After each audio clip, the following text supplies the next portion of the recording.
La verdadera riqueza. Principios de la prosperidad bíblica. Capítulo 10.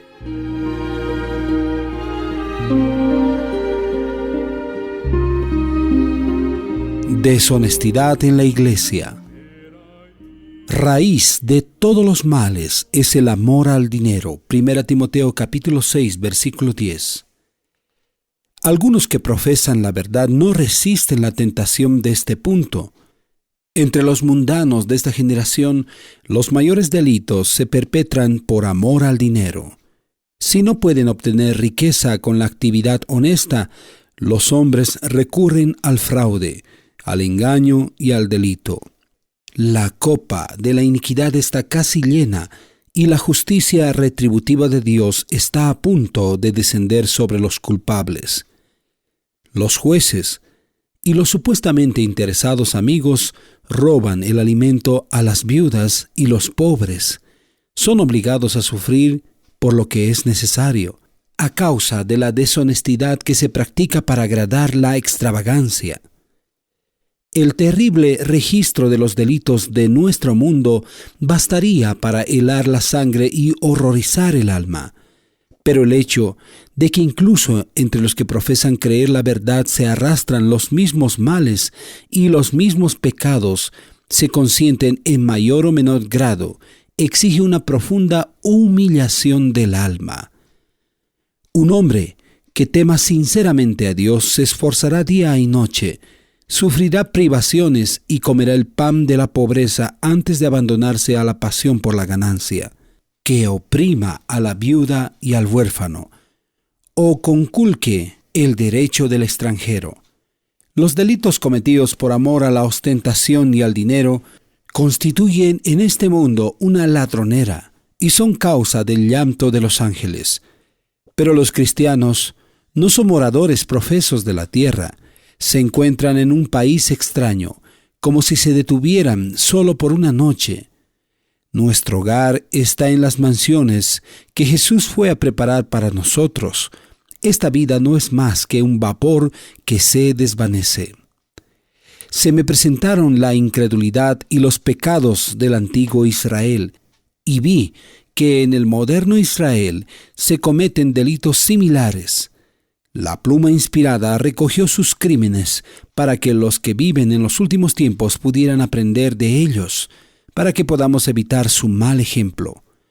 Acán codiciaba un lingote de oro y un manto babilónico que habían sido tomados como botín, y los guardó en secreto para sí.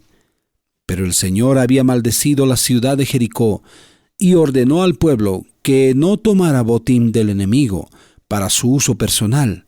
Pero vosotros guardaos del anatema, ni toquéis ni toméis alguna cosa del anatema, no sea que hagáis anatema al campamento de Israel, y los turbéis. Mas toda la plata y el oro, y los utensilios de bronce y de hierro, serán consagrados a Jehová, y entren en el tesoro de Jehová, como está escrito en Josué, capítulo 6, versículos 18 al 19. La respuesta del Señor a Josué fue: «Levántate, ¿por qué te postras así sobre tu rostro? Israel ha pecado, y aún han quebrantado mi pacto que yo les mandé, y también han tomado del anatema, y hasta han hurtado, han mentido, y aún lo han guardado entre sus enseres», como está escrito en Josué capítulo 7, versículos 10 y 11. Acán había robado algo que estaba reservado para Dios, y lo había guardado como su tesoro. Cuando vio que el campamento de Israel estaba atribulado, disimuló y no confesó su culpa, porque sabía que Josué había repetido al pueblo las palabras del Señor, según las cuales, si se apropiaban de lo que Dios había reservado, el campamento de Israel sería atribulado. Mientras gozaba de su ganancia ilícita, su seguridad se vio destruida. Oyó que se llevaría a cabo una investigación. Eso lo incomodó. Una y otra vez se repitió: «¿Qué les importa? Soy responsable de mis actos». Endureció su rostro y con maneras muy exageradas condenó al único culpable. Si hubiese confesado, se habría podido salvar, pero el pecado le endureció el corazón y continuó declarándose inocente. Pensaba que en medio de una multitud tan grande no lo encontrarían. Se echaron suertes para buscar al transgresor, y la suerte cayó sobre la tribu de Judá. Entonces el corazón de Acán empezó a latir lleno de temor, porque él pertenecía a esa tribu, pero siguió engañándose pensando que escaparía. De nuevo se echaron suertes que señalaron a su familia. Josué leyó la culpa en su pálida cara. Se echaron suertes por tercera vez y señalaron al infeliz. Ahí estaba, señalado por el dedo de Dios como el culpable que había causado el desastre. Cuando Acán se dio a la tentación, si le hubieran preguntado si desea traer la gracia y la muerte al campamento de Israel, él habría respondido: no, no. ¿Acaso tu siervo es un perro capaz de cometer tal maldad?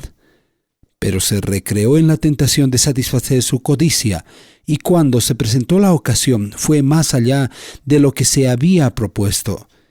Exactamente de esa misma manera, los miembros de la iglesia afligen el Espíritu de Dios, estafan a sus vecinos y atraen la ira de Dios sobre la iglesia.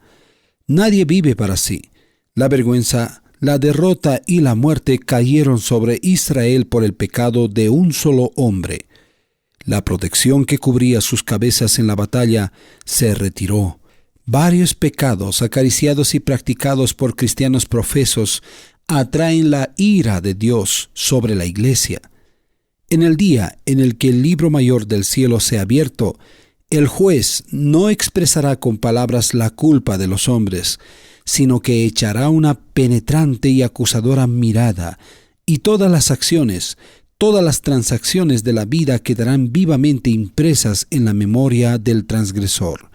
No será preciso que, como en tiempos de Josué, se busque a la persona entre la tribu y la familia. Sus propios labios confesarán su vergüenza, su egoísmo, su codicia, su deshonestidad, su disimulo y su fraude. Sus pecados ocultos al conocimiento de los hombres serán proclamados como si estuviesen en medio de la plaza pública. La influencia que más debe temer la iglesia no es la de los oponentes, infieles y blasfemos declarados, sino la de los que profesan a Cristo de manera inconsistente. Son los que obstaculizan las bendiciones del Dios de Israel y traen debilidad sobre la iglesia, un reproche difícil de borrar. Mientras Josué estaba postrado sobre su rostro, vertiendo su alma ante Dios con lágrimas y agonía, la orden de Dios fue una reprensión.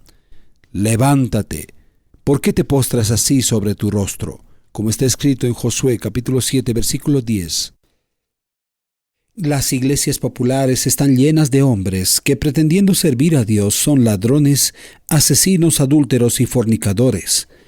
Pero quienes profesan nuestra humilde fe deben seguir un modelo más elevado. Deben ser cristianos bíblicos y deben ser diligentes en el estudio del mapa de la vida. En oración, deben examinar cuidadosamente los motivos que los empujan a actuar.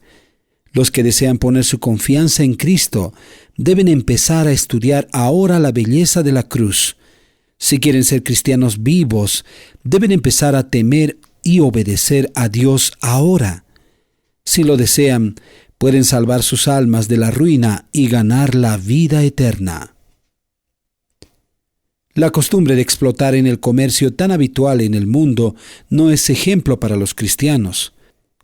No se deben apartar de la perfecta integridad, ni aun en los asuntos más pequeños. Vender un artículo por más de lo que vale, aprovechando la ignorancia del comprador, es un fraude. Los beneficios desleales, las pequeñas argucias en el comercio, la exageración, la competencia, el menosprecio a un hermano que intenta llevar a cabo un negocio honrado, son causa de corrupción de la pureza de la iglesia y arruinan su espiritualidad. El mundo de los negocios no escapa al gobierno de Dios.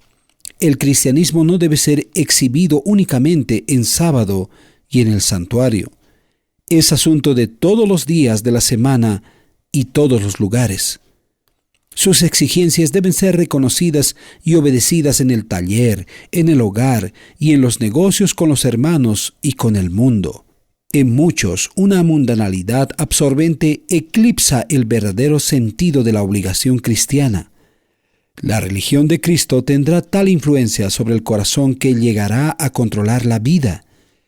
Los hombres que poseen la genuina religión verdadera mostrarán en todos sus negocios la misma clara percepción de la justicia que cuando ofrecen sus súplicas ante el trono de gracia. La vida, con todas sus capacidades, pertenece a Dios y debe ser usada para promover su gloria en lugar de pervertirla, para el servicio de Satanás defraudando a los semejantes. Algunos tienen a Satanás como consejero.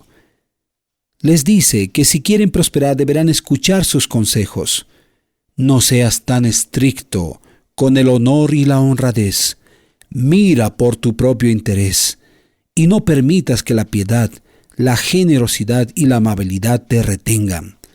No te preocupes por la viuda y los huérfanos, que no dependan de ti, sino que se ocupen de ellos mismos. No te preocupes si tienen o no alimentos, o si puedes bendecirlos con una atención. Cuida de ti mismo. Acumula cuanto puedas. Roba a las viudas y a los huérfanos. Estafa al extranjero, y tendrás recursos suficientes para cumplir tus muchas necesidades. Algunos han escuchado este consejo y menospreciado a aquel que dijo: la religión pura y sin mácula delante de Dios el Padre es esta: visitar a los huérfanos y a las viudas en sus tribulaciones, y guardarse sin mancha del mundo, como está escrito en Santiago capítulo 1 versículo 27. Satanás ofrece a los hombres los reinos del mundo a cambio de que ellos le entreguen la supremacía. Muchos sacrifican así el cielo. Mejor es morir que pecar, mejor es necesitar que defraudar, mejor es pasar hambre que mentir. Que todos los que son tentados se enfrenten a Satanás con estas palabras: bienaventurado todo aquel que teme a Jehová, que anda en sus caminos. Cuando comieres el trabajo de tus manos, bienaventurado serás, y te irá bien, como está escrito en Salmos capítulo 128, versículos 1 y 2. Esta es la condición y la promesa que se cumplirá inequívocamente. La felicidad y la prosperidad serán el resultado de servir al Señor. Testimonios para la Iglesia, tomo 4, páginas 481 a la 485. Gloria a Dios, Jesús murió